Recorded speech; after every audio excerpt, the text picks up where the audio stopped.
thank you guys for sticking around for the second half. We're going to do our second panel. This is for Sacramento County Sheriff, and we have two candidates here. I'm going to introduce both of them and read their bios. Sitting next to me is Bret Daniels.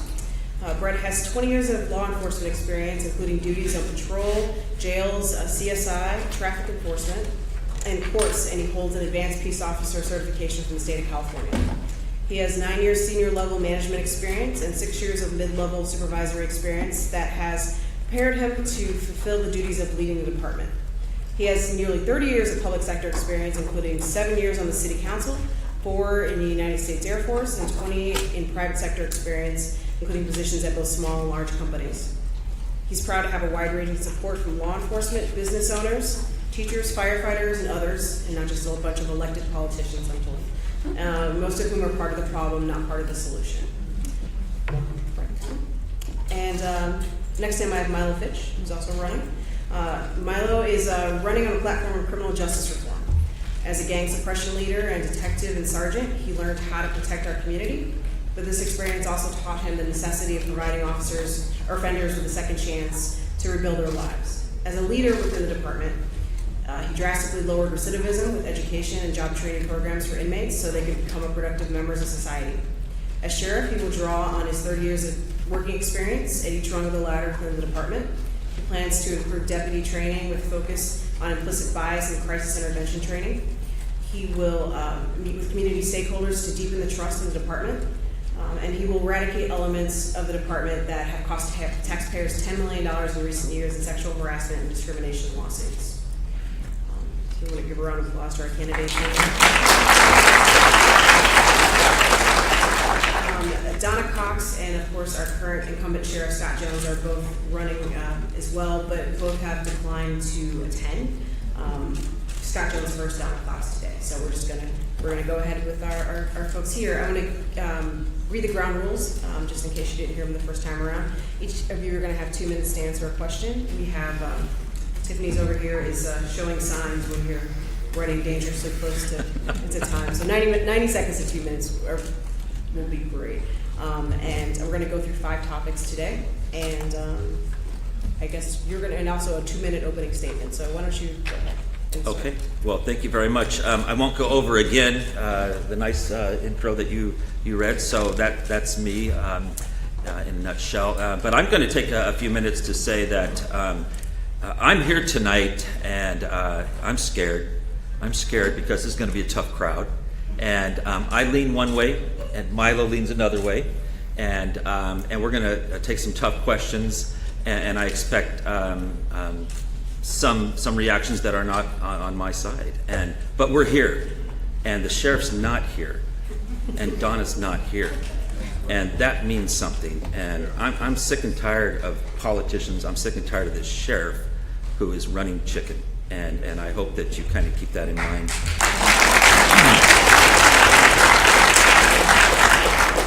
And hopefully I can get through this real quick. I'm going to take a few minutes, or my time a little bit, to say something about this sheriff. And he has this history of things that disqualify him from being the sheriff, whether it be criminal behavior in the beginning of his career that was covered up by the previous sheriff, whether it was sexual harassment against another female deputy that again was covered up.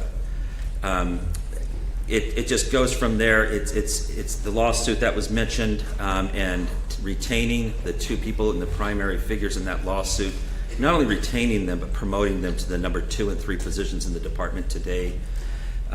Just stuff like that. He's fractured community relations. I don't know that he can sit down with anybody in the community and discuss, any kind of repair or anything like that.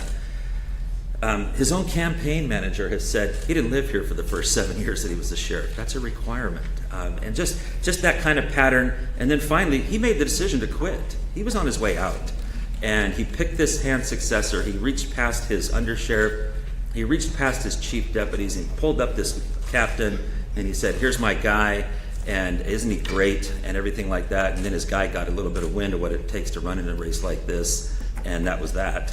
And then the sheriff is back in the race because, honestly, what he doesn't want is an outsider seeing what's really going on in this department. And so if you do nothing at all change this department. If it's not with me, it's with Milo or it's with Donna, but change this department. And that's what the campaign, I think, is about for all of us, is change. So keep that in mind, please, and be nice to me when I answer questions.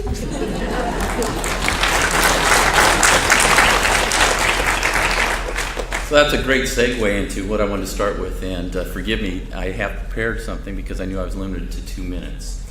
But the people of Sacramento are absolutely calling for a new sheriff, and a department that is free of sexual harassment and discrimination in the workplace. You know, so many of our communities, as we've already heard tonight, have been left out and have been mistreated, and that needs to change. So I'm running for sheriff of Sacramento County because I have experience and the compassion to be a sheriff for everyone. Many groups have researched my track record for doing good work, and as a result, I have a long and diverse list of endorsements. And that list includes electeds, Senators Nancy Skinner and Bill Dodd, Assemblymember Kevin McCarty, who was mentioned earlier, Mayor Darrell Steinberg, Supervisor Phil Cerna, Council members Steve Hansen, Alan Warren, Eric Guerra, just as an example. But then I've also been endorsed by many groups who are working to improve our community. Black women organized for political power, women Democrats, black young Democrats, Latino Democrats, and many others. Unions have also endorsed me, such as the Sacramento Central Labor Council, the AFL-CIO, the Carpenters Local 46, the Laborers 185, and just today, the Sacramento Sierra Building and Construction Trades Council. And I also, too, have been endorsed by many leaders in law enforcement, and I'm very proud of that as well. So I've also been endorsed by the Sacramento Democratic Party, and I've held nearly every position in the Sheriff's Department, as you heard my bio. I spent 33 years there, and I retired as Chief Deputy. I worked outside of what has already been mentioned as that good old boy network to provide equality in the workplace and to help get inmates education and job training. So I'm sad that Scott didn't show up today. I very much welcome the chance to debate our issues. And thank you again. I was a little remiss. I didn't thank the ACLU nor the National Lawyers Guild, but thank you for hosting this event today.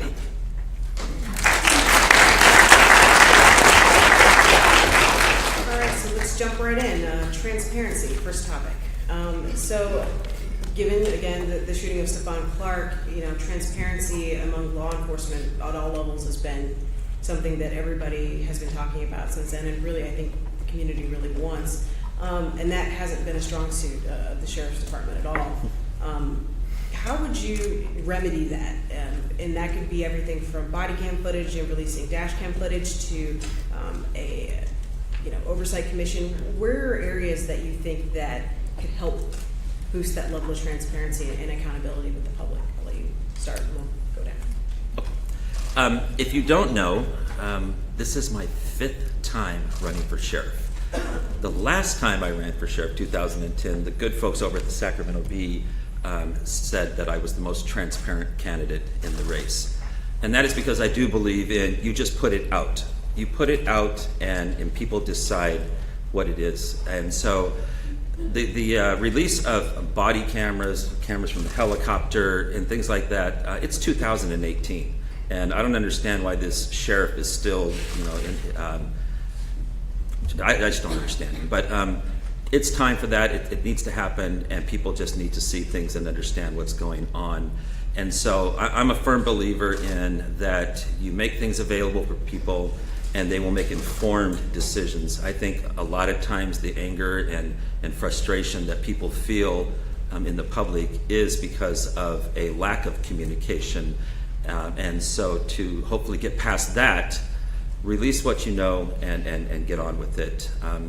Here's a classic example. The East Area rapist was arrested, and the sheriff is out there talking about the technology or whatever it is that got him arrested, and he didn't want to tell us about something that is so basic to the case and how this DNA was captured, and as if it was going to make some big difference in the case if it was talked about. That's just silly. So law enforcement has this kind of culture where we don't want to talk about anything, and most of the time that's just silly. And so we just need to get things out, discuss them more, and people are intelligent enough to make informed decisions when we do that. So, Erika, you brought up a great point. Body cameras. Why doesn't the Sheriff's Department have body cameras? We don't have the footage to release because they don't even deploy body cameras. When a Sacramento police officer or other agency goes into the jail that has a body camera, they're told to turn them off. So what kind of transparency is that in the Sheriff's Department? I absolutely agree that we need to be transparent, because what we've done throughout our country with law enforcement is erode the trust in the public. And it always appears that we're trying to hide something. And earlier, when Noah was presenting, he talked about changes maybe to the Peace Officer Bill of Rights. I think there's already some latitude within the Peace Officer Bill of Rights, so we can be more transparent. We don't have to identify individuals, but we can identify what those causes were and what the punishment was for each of those complaints that came in. And I think if we start doing that, we're going to start by building the trust again, and help, hopefully, in areas where we've never had trust, start by showing that we care about what goes on in those neighborhoods. And transparency is essential, otherwise you lose that. Really quickly for both of you, I think probably both of you are aware that Sacramento, as of I think it was last year, has a policy that footage from body cameras and dash cams must be released within 30 days, unless there's a major investigatory hurdle. Assuming if either one of you are elected, dash cam footage, I guess potentially in the future body cam footage, would you commit to doing that 30-day window as well? Yes. Yeah, absolutely. 30 days is forever. I mean, it's forever. I can review something for 30 days and probably recite every second of it to you. So 30 days is more than enough time. Is there something that could happen that might interfere with that? Sure, something could happen, something catastrophic, whatever.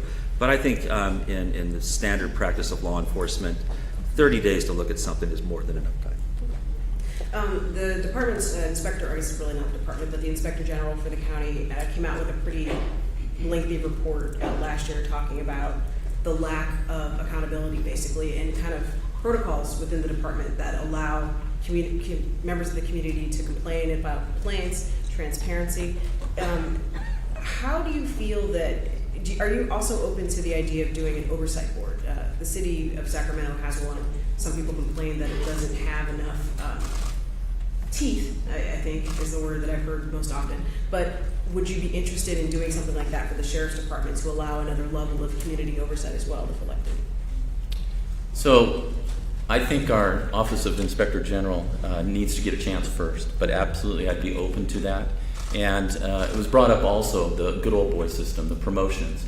One of the problems that we have right now is a person that's in charge of our internal affairs in the EEO office was actually the perpetrator in a sexual harassment complaint where there was $400,000 or more paid out in that case. And that's the decision making that we're seeing from Scott Jones. Who he puts into positions of power is absolutely abhorrent. Well, Milo just stole about 90% of my answer. So that point with the internal affairs thing is it's just, I just didn't list it because there's too many to list, and so it's just ridiculous. And so, but I'll probably get some negative here. I don't believe in a oversight type board outside of the department. I believe that if a situation calls for itself, that it can be taken to other forms, whether it be the IG, whether it be the Attorney General, and we have tools in place to make sure that things are examined already. I just don't think that would be necessary for our law enforcement. Pretrial detention. I know that our county is one of the few that doesn't really issue complete reports to the state about how long people stay in pretrial detention. Is that a concern or on your radar as far as if you were elected, how you would change that, or is that just fine the way it is? We already have heard quite a bit of conversation from Noah about Senate Bill 10, and that's a major factor in our pretrial detention. And I'm absolutely in support of Senate Bill 10, and if that is not successful, we need to find a way to actually either lower the bail so that people do have a realistic chance of being able to bond out, or really enhance a pretrial release program. We had a pretrial release program that was effective because the population of the jail was too high. That's not the reason that we should be doing that. The reason we should be doing that is so we don't keep people in jail pre-trial so that they run the risk of losing their home, losing their job, and then affecting their family. We're actually punishing people before they ever get to court. So that should be the focus of why we do it.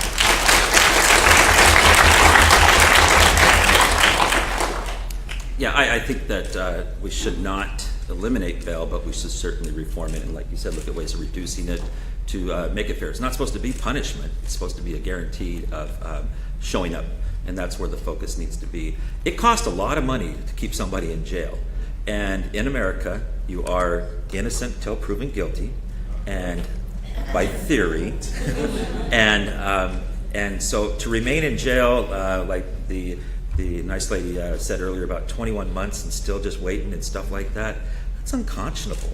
But I think that goes somewhat maybe to the Sheriff's Department and law enforcement, but that's more about what the DA is doing and what your state legislators are doing. So be careful on who you point a finger at with that, and make sure that finger is pointed in the right direction.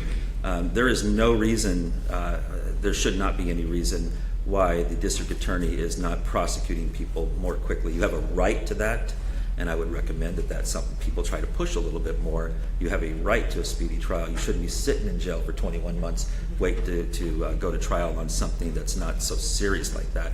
And so make sure we're pointing the finger at the right place. We're going to move on to immigration. As I'm sure you and I'm sure everybody in this room is well aware, Scott Jones has taken quite a bit of grief for his policies that kind of align with the Trump administration on immigration, particularly on ICE and his views on sanctuary cities and state. If elected, in this, for both of you obviously, would you push back against some of the policies coming out of the Trump administration in any ways that Scott Jones has not, and you can name specifics in this answer too? Well, okay, I'll get ready here. So, I think you have to, again, you're talking to sheriff's candidates. We're going to talk, I think, respond to it hopefully from a law enforcement aspect. The aspect of the perspective in the sheriff's race should be, what are we going to do with people we come in contact with during law enforcement activities in regards to immigration status?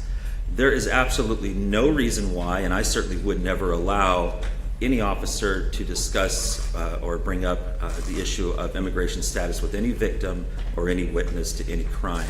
And that'll be a very public position, and I wouldn't tolerate that happening. However, if you make your way into the jail and now you are suspected in committing a crime, I think we have an obligation to make sure that you are here legally.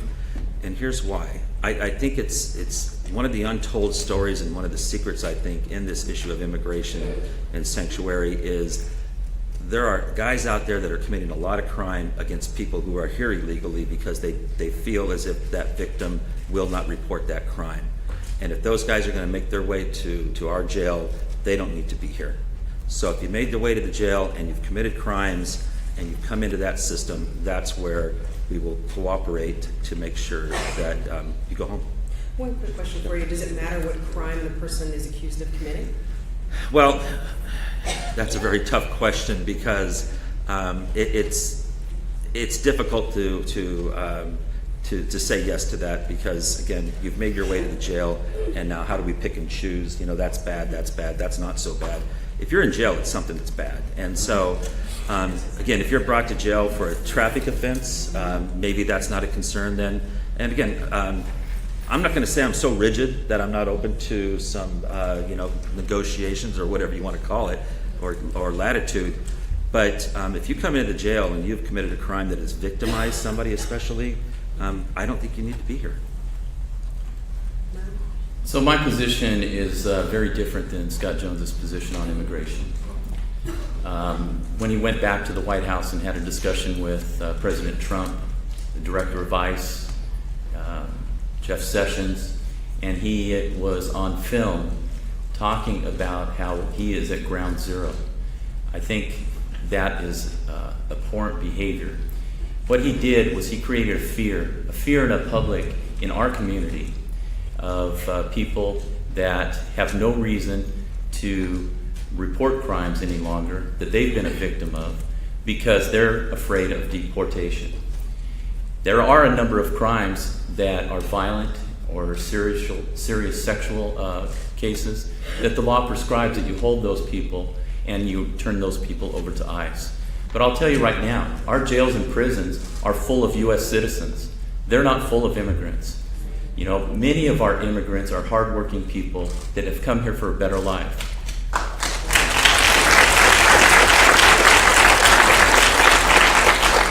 I fully support Senate Bill 54, which is known as the Sanctuary City or State Law.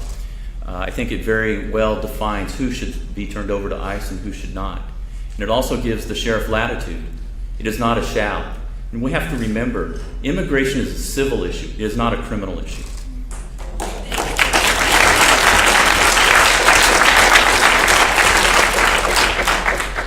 One last question on immigration for you both. Obviously, undocumented immigrants are kind of running scared these days, even in California. And as you mentioned, you know, people want to see other folks in jail. Is there any sort of protection if you were elected sheriff for visitors who are undocumented, that they can feel safe coming to visit their loved one there, particularly if that loved one is going to be stuck there for weeks or months awaiting trial? Yeah, that's a good question. Yeah, I don't think there's any difference between that and a victim and a witness. Again, it's not the sheriff's department to enforce immigration status. That's not what I was talking about earlier either. So those issues, I don't see how they would even have to come up. They don't need to come up, and I would support not having that be a part of the process. So one of the first things that we need to do is recognize that the sheriff has a contract with ICE for $4.8 million to hold detainees for ICE, and they're in the jail every day. So if someone's coming to the jail to visit and they believe that there's potential to run into an ICE agent, I think that has a chilling effect. So we need to remove that ICE contract, and I have planned to supplant it with another revenue source.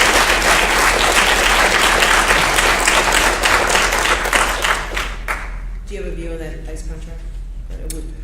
No, I don't agree with Milo's position on that, and I don't know that that's a genuine position, actually. There are things that we are required to do as part of a law enforcement agency that has to follow the federal government guidelines, and so there are things that you don't have a choice in many ways, and so to make this a money issue, I don't think is genuine. Well, let me correct you on that. In this case, federal law does not supersede state law. I disagree with that.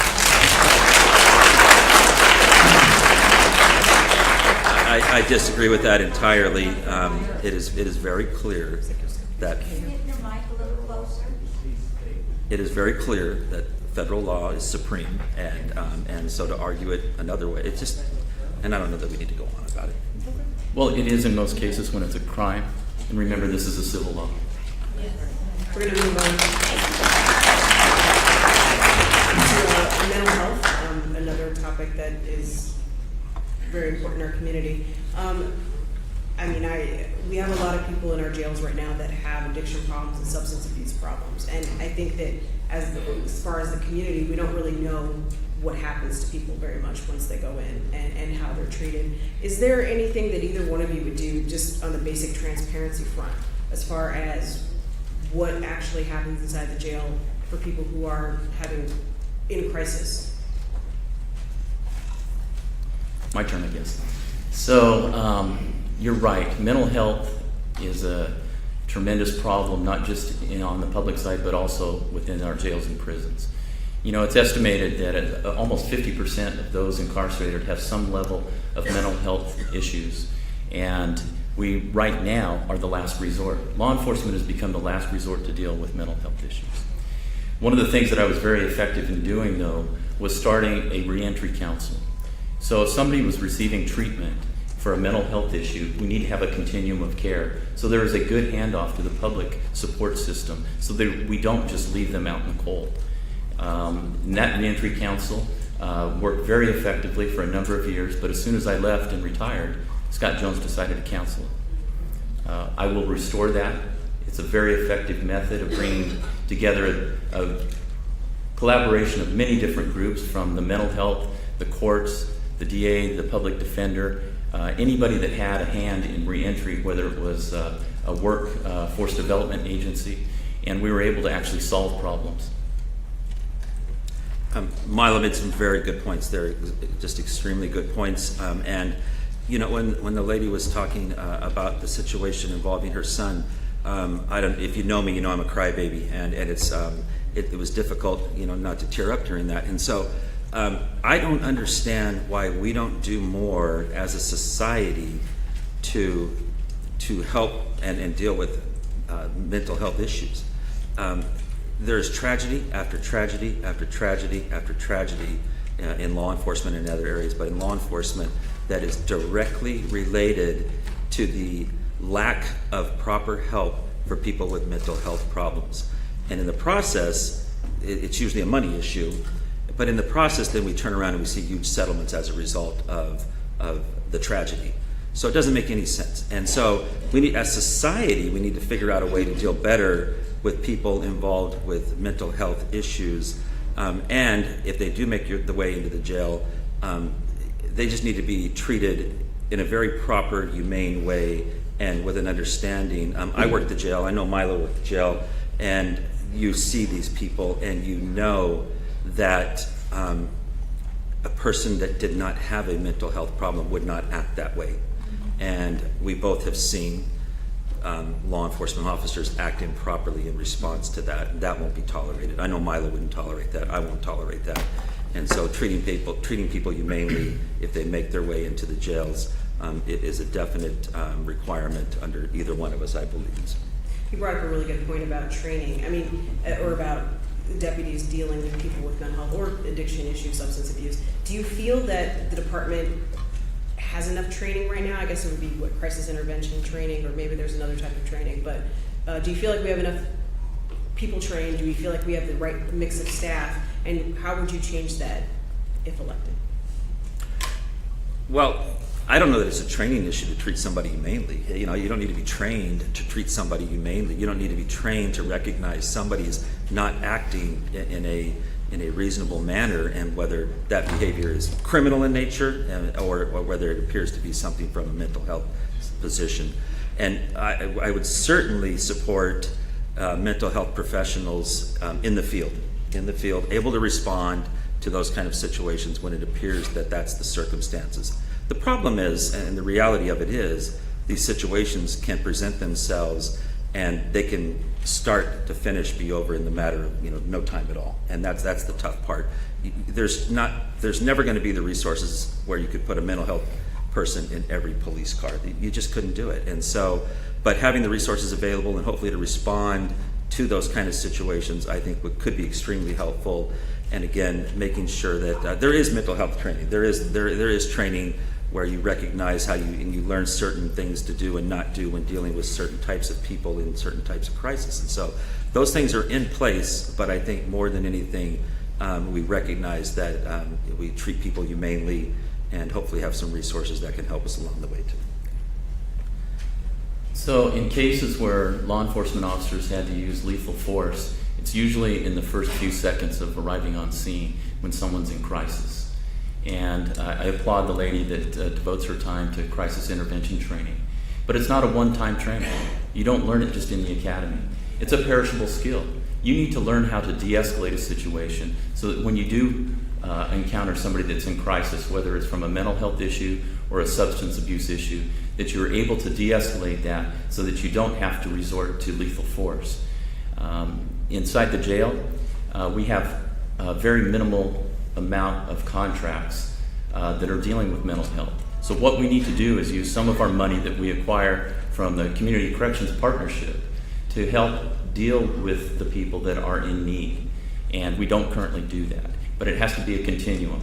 So when somebody is released, that treatment through a case plan can be transferred over to someone possibly from the Department of Health and Human Services so that they can continue with that treatment.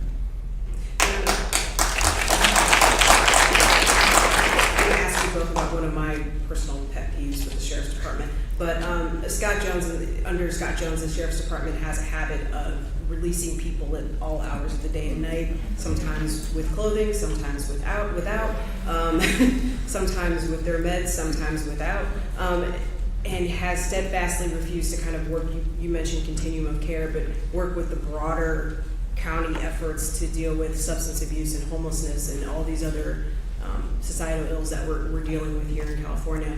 If elected, would you change that policy to kind of coordinate more with the county and the city and maybe not release people at 3 in the morning that don't have any place else to go?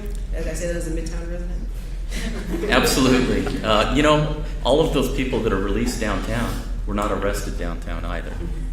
I think that we could come up with a good plan where we could work with the police agencies that arrested those folks and transport back to their neighborhoods so that they're not released out in the cold at 3 in the morning. I think that we also can, because we do have our own pharmacy and our own pharmacists, come up with a good plan for discharging those folks with the essential medications that they need so that they don't decompensate. And no one should be released without clothing. Or if they came in the summer months and all they had on were shorts and a shirt, and now it's the middle of winter, we need to take care of people and realize that we're all humans, and that's not occurring.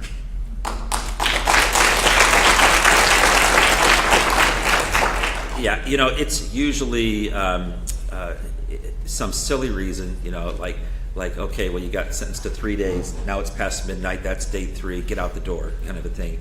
And it's just ridiculous. It is about treating people humanely and making sure that you don't set them up for failure right as they walk out the door.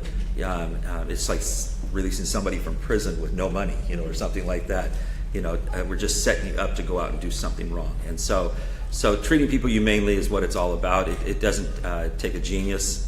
It just takes leadership that makes sure that those people that are under that person is treating people humanely and figuring out how we can best resolve that kind of issue as somebody walks out the door.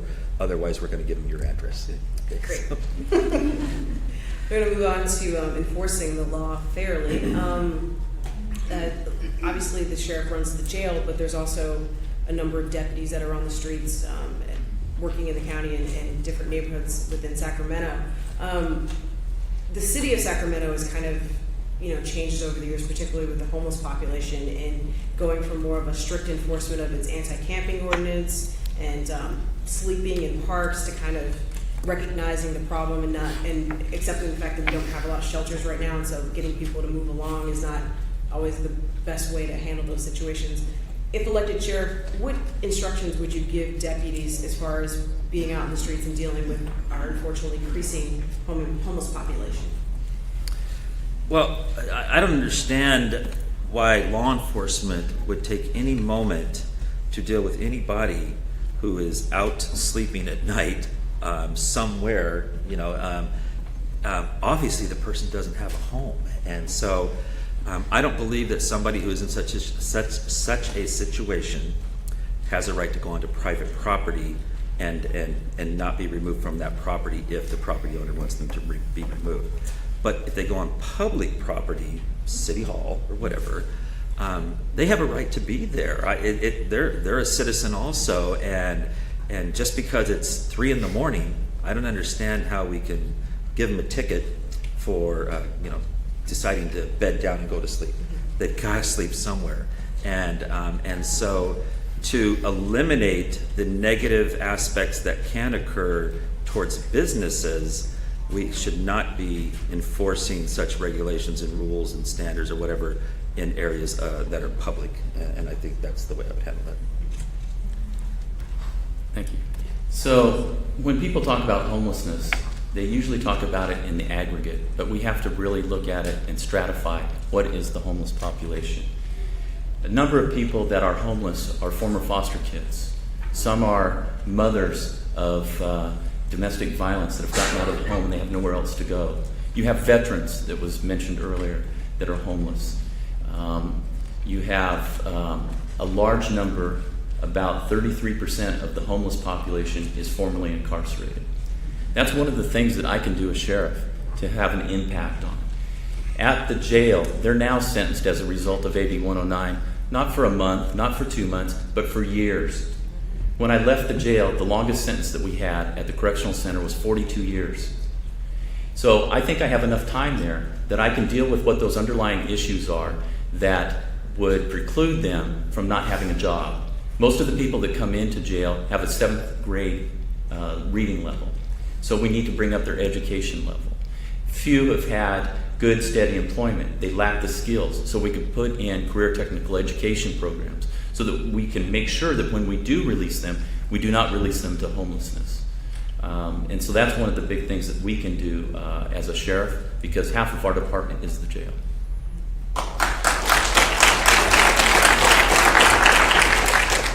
And you both can correct me if I'm wrong, but I believe some deputies do work the parkway as well, with some teams with the park rangers as well. Yeah, absolutely. We used to have a full-time unit, and in 1992, I believe, because of budget cuts, they cut the entire unit that worked the parkway out. We used to have horses, motorcycles, and a full contingent to work the parkways. And the beauty of that was it was also a public relations tool. Most people will not walk up to your car when you're driving around and say hi or want to pet your car. But I'll tell you what, if you're riding your horse, yeah, you got them. And not only is it a public relations tool, people start talking to you and tell you things. So that's something that I would really look forward to putting back and reinstalling, is taking over for the park rangers. Because many times when a violent act occurs, the first thing they do is call for the sheriff's department. Do you have any thoughts on that? No, I agree. I'm just going to go back to that and add that I don't understand why we would prevent people from going into things like the park at night to sleep. I have a 18-month-old, if you can believe it. I'm old, but I have an 18-month-old, and love to take her to the park. Love to do those kind of things. Get really nervous when I come to the park and there is a population of folks that scare me sometimes. Okay, but the bottom line is they can also be there, and at night that's not an issue. And so again, I think understanding that people are going to have to sleep somewhere, we should not be pushing just to take people to jail for such a thing.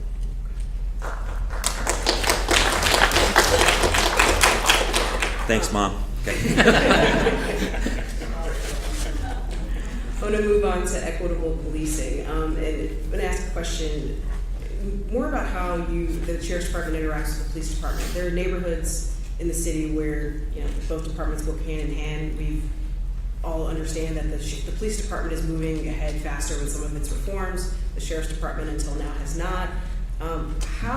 Assuming one of you is elected, and I'm sure the Sheriff's Department would still be a little bit behind because the Police Department has moved so fast, how would you work with deputies to make sure that the public trust is protected and that basically good things are happening out in those communities that where patrol units interact? So we, as a department, collect a lot of information, a lot of data, but very little analysis of that data. And what we need to create a good, equitable policing is to really analyze all the things that are going on so that we can figure out if we're treating certain neighborhoods or certain people differently and correct that problem. But right now, there's no effort even being made to do that. We need to have some good analysis of what's going on, and if we're over policing certain areas, we need to look out why and what the real cause is. And that goes back to one of my opening topics of implicit bias. We absolutely have to have good training, and it's not also like CIT training, a one-time thing. It needs to go on just like other perishable skills, like shooting at the range. Well, it's a shame that we should have to have a term, equitable policing. Policing should be equitable. I mean, there's just no other concept, and so that starts with leadership, though.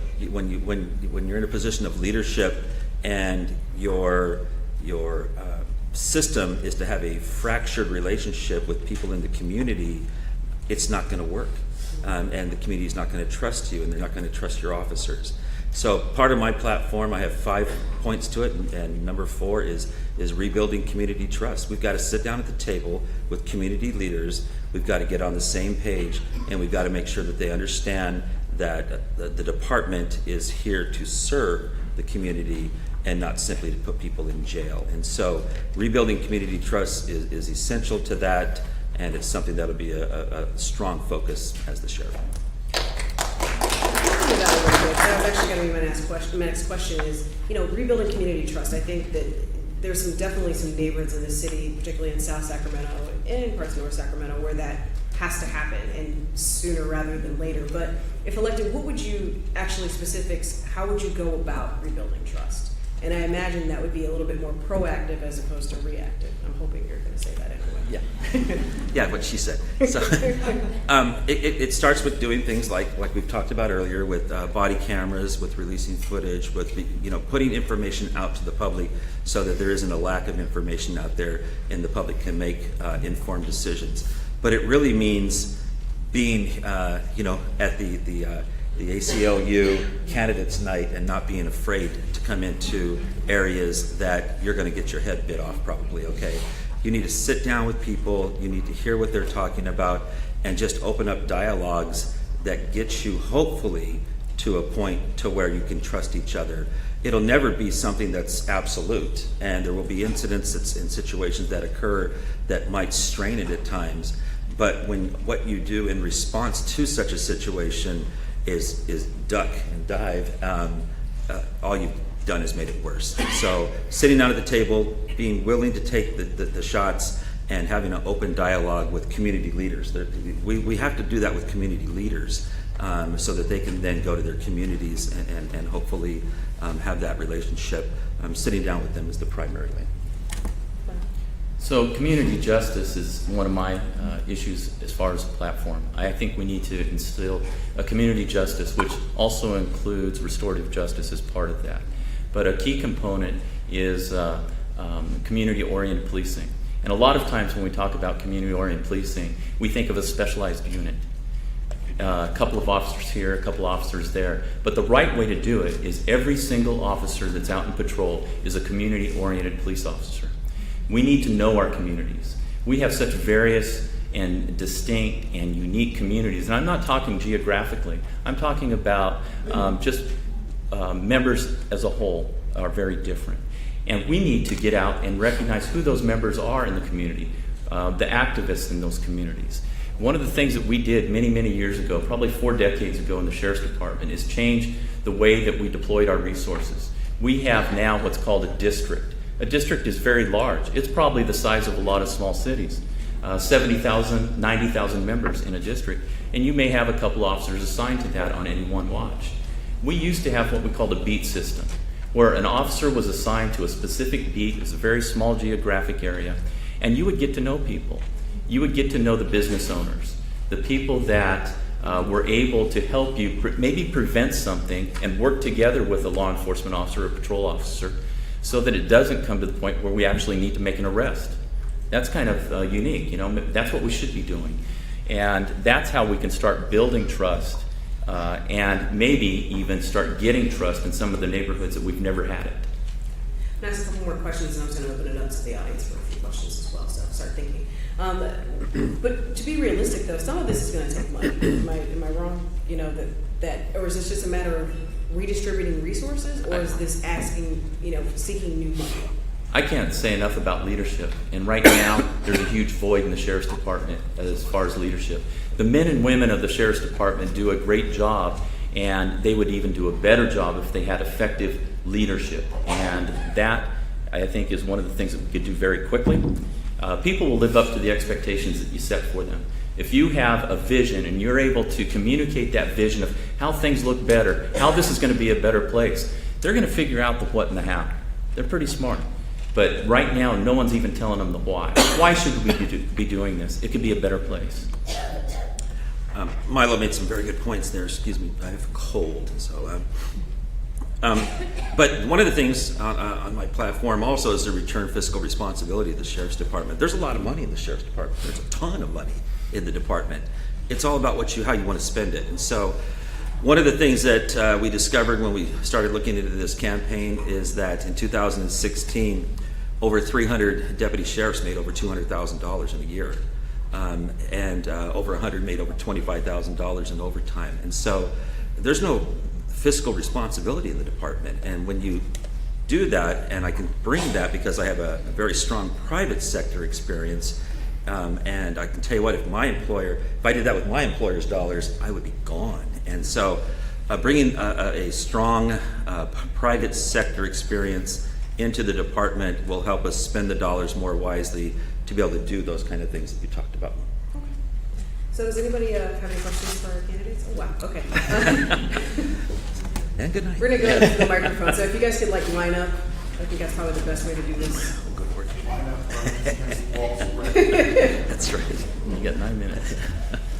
All right, we're gonna go, we were a little bit late starting, so is it okay if we go to 10 minutes after? And I'm asking permission here.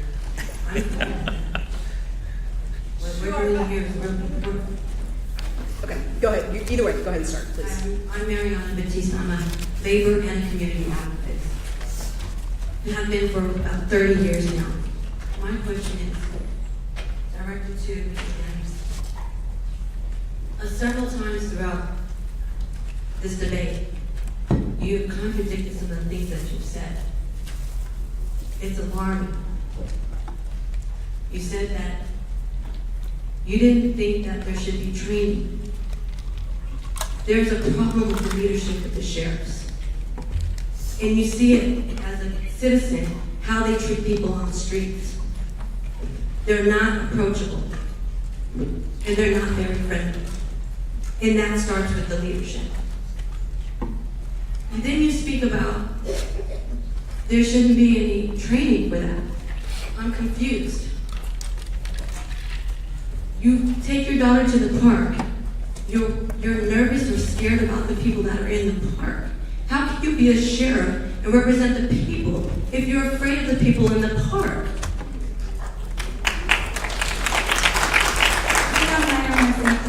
Before he answers your very important question. We have limited time. I want to respect the fact that we're here on Friday night and that some of us may have to go early. Or not early, but on time. I'm more than happy if everybody's willing to stay to extend this till 10 minutes after. What I do want to ask is that if I have questions to direct the candidates, that you direct questions to both so that we can keep this a fair and equitable process. Okay.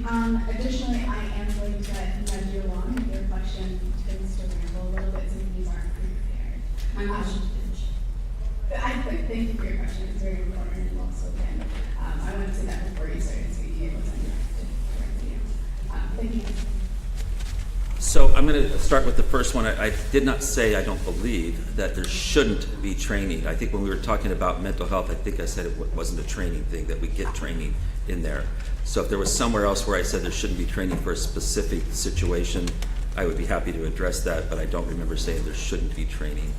But as far as fear, I've responded 20,000 times to law enforcement calls in my career, and I can tell you up to the 20,000th time, there was fear. And there's no Superman here, okay? And if somebody tells you that simply because they're going to lead a law enforcement department that they would never be in fear of something, they're lying to you. I have an 18-month-old daughter next to me. I've seen horrible things happen, and it is completely natural for me to be fearful around somebody who I think could harm my child. That's all. Thank you. As a leader for the community, to protect the community, you have to try to put that fear aside. Well, I didn't say you turn away from the fear. I faced fear 20,000 times. I didn't turn away and go to another place. So fear is inside of me, but I faced fear. I didn't take my daughter and leave. Okay, so when you think about our people that are fighting across the nation, that are military, I don't know what to tell you about that, ma'am. That's not part of this debate. I'm sorry. I'm going to go him, and then I'm going to go to you, and then we're going to switch sides. You can go ahead. You already seen it. One comment and a question. As someone who has been arrested and released out in the morning in the cold, I have to say it was miserable, it was horrible, but I'd much rather you released me at 1 in the morning and kept me nice and warm until 8. I was happy to be out of that place. So, just that. And my question is about, no offense, that bloody helicopter. I live out in Franklin Villa, and first of all, I don't know if you've listened to the speaker, but it sounds like an adult from a Peanuts cartoon, wah, wah, wah, wah, wah, wah, wah, wah, wah. And second, it's 2 in the morning. I'm fast asleep. I have to get up for work in 3 hours. Could you just go away. I don't care if you're chasing that rapist guy. It really turns out that some kids, took a car for a joyride. Please, could you do something about it at night? Both of you. I love this question because one of the things that I'm going to bring to the department is something that we're doing in Citrus Heights now, and that's the use of drones. Drones can go anywhere you need them to go to do just about anything that a helicopter needs to do, and you're not even going to know it's there. Drones are an incredible resource. I am not going to tell you that I'm going to get rid of helicopters, but it certainly would serve a better purpose if we can move a drone into a situation at 2 in the morning and not wake you up and resolve that situation. And I can put out a whole lot more drones than I can helicopters, and so that's one of the things. Well, remember when he said he stole 90% of mine? Well, I just, in the current job I have, trained a number of people to be drone pilots and have purchased drones, and they're being used very effectively. So I think that's also another tool that we haven't really explored well enough. But you have to remember also that Sacramento County is so large. If you had to drive from one end to the other, it may take you an hour and a half. And if you're on a very critical call, maybe out in Ileton, and it might take somebody 45 minutes to get there to respond to them. So I think we need to have maybe a mixture of both. I preface my question by saying I'm a former police officer from South Carolina, so I kind of have a different understanding of policing than many other people.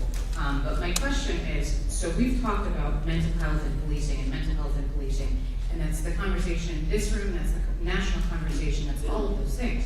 However, it's always viewed externally. The police dealing with people with mental health issues, right? I had to requalify with my firearm biannually. I had to go through a pre-employment mental health evaluation. That was the only one I ever went through. As you voiced, you faced fear on every call you went to. There's the adrenaline, there's the fear, there's the panic, there's the rush, there's all of those things. But yet officers are never evaluated again unless they face some sort of critical incident. What about the compounding of those things and how that then affects that officer as a person? I was not the same as I was when I walked in on day one as when I walked out. Nor were you, nor was any other officer. So what can be done there to help evaluate whether officers on the job right now in their cars are mentally fit to do their jobs? Thank you.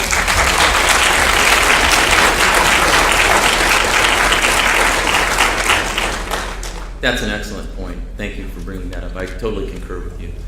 Health and wellness of our staff is critical, and we need to be able to make sure that they're able to go out and do their job effectively. And if the accumulation of stress has been so significant that they're maybe not going to make the best decisions, then they're not going to be the right officer for the job. So we have to rely on our sergeants, our lieutenants, and the managers in the department to recognize the stresses that our people have gone under, and also with the mental health professionals assisting us with that. Absolutely have some referrals to clinicians, some people that will be able to help support our staff and deal with it effectively. Yeah, it's something that is kind of the taboo in law enforcement, and it's changing though. It is changing. One thing we do in Citrus Heights to hopefully deal with it in some ways is we force our officers to take a 30-day sabbatical every year.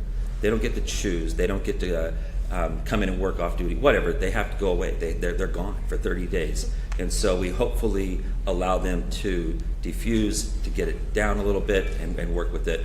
The tricky thing is that everything about law enforcement affects different people in different ways. For me, every night I could hang it up in the locker and walk away, and I probably couldn't even tell you what I did the night before the next day. For Milo, it seems to be the same way. He seems to have a pretty good head on his shoulder, and he's not angry at the world. For other guys, they didn't last but a couple of years, and they're just angry at everybody. And so culturally, it's changing, though. Another thing we did in Citrus Heights is we put all our officers through that kind of circumstance training, recognition last year, and so it's more acceptable to say I need help now, and it's more acceptable to probably look at somebody and say he needs help now. And before it was career ending, and now hopefully that will change. Thank you. Okay, I just have a quick question. Closer to the microphone. Thanks. My question is, we were talking about body cams earlier, and so I wanted to know if you either or both of you guys would be willing to put body cams on officers inside of the jail. I mean, I know they turn them off when they come in, but there's been so many incidents where people have been, and I would say officers as well, have been injured inside of the jail where people were supposed to be safe and taking them out for their safety and yours.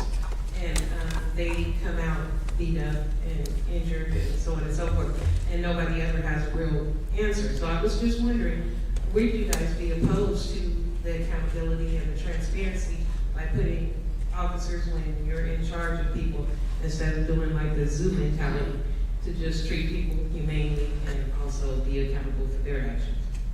Yeah, you know, one of my platforms is that a body camera goes on all officers that come in direct contact with people on a regular basis. So if your job's going to push you into contact with people, most likely, then you would have a body camera type situation. Regarding the jail, there are cameras completely throughout the jail, and if they are not providing that adequate coverage, then we could probably work those cameras. And the nicer thing about that is that if I've got a body camera on, as soon as I'm involved in any kind of physical confrontation, you can't tell what you're seeing really. And so maybe for the jail at least, it's a system of a better enhanced type recording system and cameras that duplicate and carry over and cross over areas so that you don't have areas where you can't see what's going on. And that way, if there are physical confrontations, you don't lose that quality of that video in that situation. So I see a little skepticism on your face with cameras in the jail. And I think that's part of the question that came up during the debate, though, was transparency. There are cameras in the jails, and they see or are able to record virtually everything that goes on. But with the lack of transparency that we are currently seeing, the public doesn't know that. And I think that body cameras have an absolute essential use, but I don't know how many places in the jail that are not under cameras. And so I would entertain it, but I just think that transparency is the issue. Thank you. I learned something new today. Hello. You're going to do a Public Records Act request now. My name is Danny Clark. Thank you for being here. It's been proven a few years ago that the Sacramento Sheriff's Department has a Stingray device. This is a device that steals cell phone data indiscriminately. Any emails, text, photos, websites visited from a general area are saved from everyone for review later by the Sheriff's Department. Scott Jones has steadfastly refused to talk about how the Sheriff's Department uses this device. We've seen the telltale signs of Stingray use during the recent Stephon Clark protests. What is the future for the Stingray program with each of you at the helm? So I think we have some civil liberty issues with the Stingray device. We need to get some good controls over when it can be used and how it should be used. It's essential in some cases, but it should not be used indiscriminately. We have right now a sheriff who wants to hide everything that he does, as Bret brought up earlier. Why do you hide the fact that how you got some DNA on someone? It's ridiculous. Well, the same thing has gone on with the Stingray device. If you're tracking someone that is a violent criminal that has killed someone, then maybe that is an appropriate use, but you use it with a search warrant. You don't have the indiscriminate use by a sheriff. I agree totally. One of the things under my platform under Rebuilding Community Trust is not spying on our citizens with high-tech equipment without a warrant. There is a use for this tool, but it is extremely limited use. And though law enforcement is deep inside of my heart, the U.S. Constitution is deeper inside of my heart. And protecting your right against the government intruding into your life is essential, and you should have to prove that there is a need for that before that can occur. All right, I think I have time for about 2 more, maybe 3, but it depends on how fast we are. So. Good evening. Thanks for showing up. I have a question about officer-involved shooting. And just recently up north, the sheriff was telling his deputies about how much more money it costs to wound a suspect rather than shoot to kill. And we all wonder why in these fatal shootings, why they don't shoot for the legs or shoot for the arms, but they shoot to kill. And it is cheaper, I guess, according to that sheriff. What's your opinion on that? It's really unfortunate that that conversation was taking place. You know, when somebody's talking about money, when somebody's life, even if it was shooting to wound someone, is going on. I can't speak for who that was. I have no idea. I've been out of that department for a number of years, but that's wrong behavior. We need to change the way and the culture of the department so that we can embrace our communities, so that we can be partners. And as far as how we shoot, many times that an officer is involved in a lethal force incident, it's not really practical to shoot a leg or an arm unless you're very high trained or maybe have a rifle. It's very difficult. So I think there's other things to do if you're going to shoot to wound.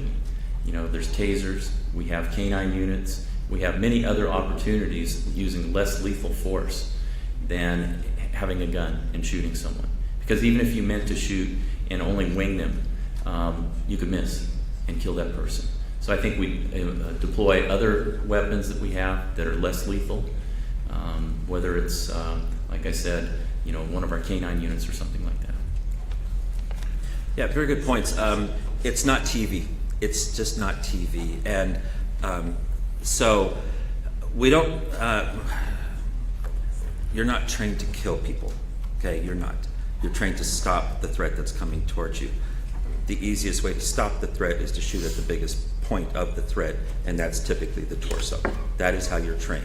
And so it's just not realistic, like Milo mentioned in some ways, to think that you can have a fluid movement type situation going on and you're able to shoot somebody in a leg, in an arm, or something like that. And so it's extremely unfortunate that anything like that occurs, and we really need to focus entirely on how do we eliminate those type of scenarios, and the proper, or excuse me, the additional use of other avenues in responding to law enforcement calls is probably the key. And I'll go back to the drones and stuff like that. The unfortunate and tragic situation that occurred recently in Sacramento probably could have been prevented with the use of a drone as the first thing that showed up to the situation. And so that's what we need to look at, I think, to take on a realistic view of the thing. I'm going to take one more, and I don't know if these two are going to hang around, but I want to give them an opportunity to give their closing statements as well, so that's why I'm taking one more. So, sir, and then...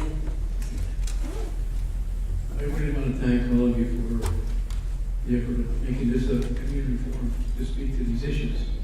It's really important to you. I'm going to ask both of you to respond to the situation, it is a real situation that happened at the Sacramento County Jail.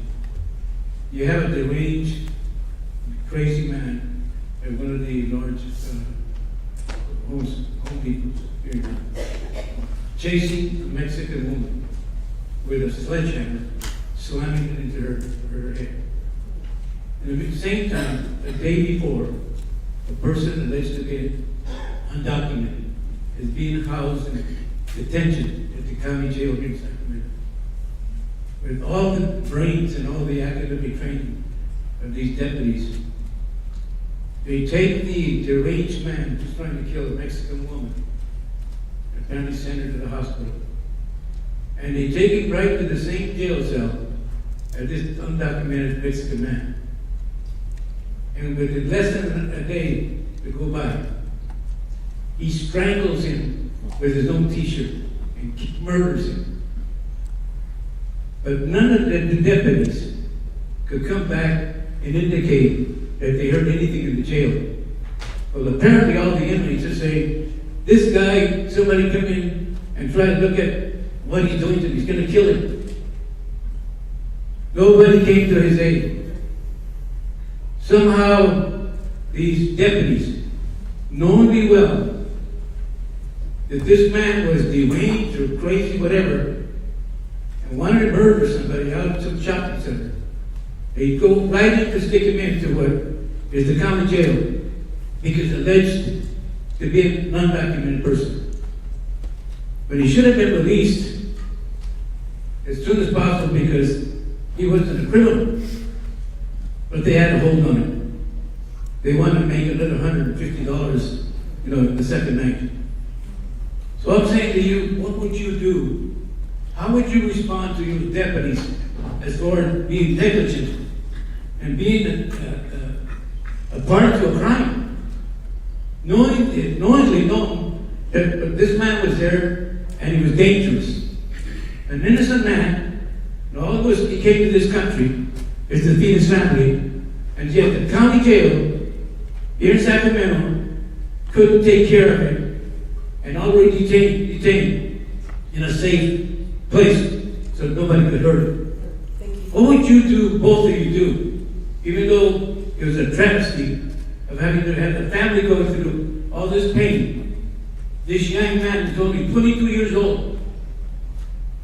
So please. Sounds like you're very familiar with this young man, and so I'm very sorry for your loss. A lot of failures occurred there. We absolutely should release someone if they're otherwise eligible to be released. As I started this debate earlier talking about my position on immigration. As far as the way and manner that we house people, we absolutely should be able to provide for their secure detention so that they're not harmed or victimized if they are being held in jail. As far as investigating of the officers, I was commander of internal affairs and I did a number of investigations as well as being an investigator before that with internal affairs. It's essential that we absolutely take care of the problem and fix it. You asked me a question earlier about the Office of Inspector General. That's something that should be looked at right now by the Office of the Inspector General. And that's why I wanted to make that comment. If that's not working, then yes, I am open to an oversight board. Because we need to know these things. We need to fix the problem so that it doesn't occur and no one else is ever victimized like that. So thank you for bringing that to my attention. There's a process when a person comes into jail, the intake process where you go through classification, and that should have been discovered and that situation should have never occurred. And if those factors that you presented them were known and it was just indifference to somebody's safety and whatnot, that is unconscionable. And but also probably a reflection of leadership. And so just again, not allowing such behavior, not tolerating such behavior is the first thing, and making sure that things happen correctly and that those kind of situations don't occur is the second. Well, thank you all for staying so late. I want to give these two gentlemen here a chance to offer a couple minutes of closing. I guess we're doing the opposite order than how we started. So, thank you. So, unlike what, and I don't remember if Bret brought it up or not, but Scott's longevity here in Sacramento County, unlike him, I've lived here my whole life. 59 years as a Sacramento County resident, and I'm very proud of this county, and I think we can make some good changes and have a good future for all of us. I've got the experience, integrity, and a lifelong commitment to this community. I'm dedicated to being your sheriff. I'm not going to go out and run for Congress. I'm going to be here. I'm not going to go back to Washington, D.C. every other month. This is where our problems are, and problems need to be solved. And I will stay here and be committed to this community and be the best sheriff for everyone. So thank you.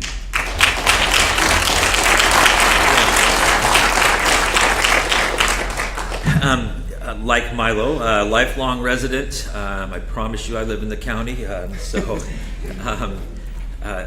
The thing you're going to hear about this race more and more often is change, change, change. There needs to be a change. And I think we are preaching to the choir mostly on that, but that's what needs to happen. And so be part of that change and influence it in one way or another, whether it be Donna, whether it be Milo or myself. Something needs to change. Something's not right in Sacramento County. It is not passing the smell test. And it's very, very unfortunate because a lot of elected leaders have gotten behind the sheriff in the typical political fashion, how these things occur, and that's very sad. A lot of money has gotten behind the sheriff, and that's very sad. And it's a willingness to put on blinders and ignore just flagrant problems, and that just breaks my heart. You know, again, this is my county. This is where I grew up. This is where my children live. This is where my 4 granddaughters live, and it breaks my heart to think about some sort of approach to law enforcement in a negative way, and so be a part of the change. Right before we started, Milo and I were sitting over here chatting a little bit, and he asked me a very nice question. He as I mentioned before, this is my 5th time of running for sheriff, and he said, "Why do you do it?" And we didn't get a chance to finish that conversation, and I do it because it's my passion. It's my passion, it's what's in my heart, and it's my desire to make Sacramento the safest place to live, work, play, and go to school. So I don't do it on a whim. We get our lives played out in the media and stuff like that, and it's going to get more and more public here in the near future. But it's my passion, and so I hope you recognize that. I hope that you take the time to educate some other folks too, and that as a group you guys actually do make a difference in this sheriff's race. Thank you. Thank you. So, can I remind everyone, June 5th is the day? We need to vote.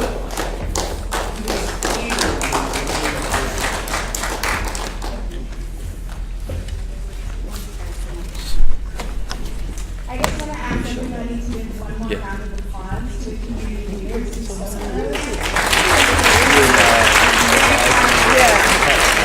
I did.